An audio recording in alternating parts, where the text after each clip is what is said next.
Hello everyone.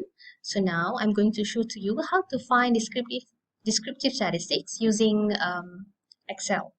So first of all, we go to data here, and then we can find here data analysis, and click the data analysis here, right? And we will find this box here, yeah, and find the descriptive statistics and click OK.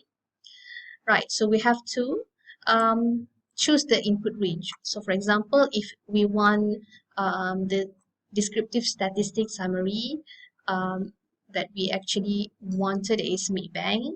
So now we choose Maybank, the data range, yeah, up to the end. And then click labels in the first row.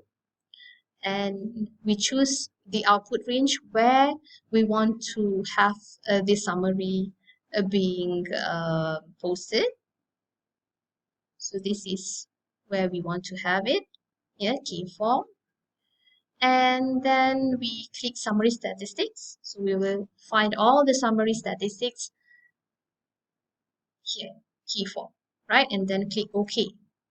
So you can see here, all the summary statistics are there, right? So this is the summary statistics for Maybank. Okay, we can have mean. We have mean here, standard error, median, mode, standard deviation, sample variance, courtesy, skewness, range, minimum, maximum, sum, and also count. Right, so it's very simple, and I want you to try out to find these descriptive statistics in other commercial banks. That's all.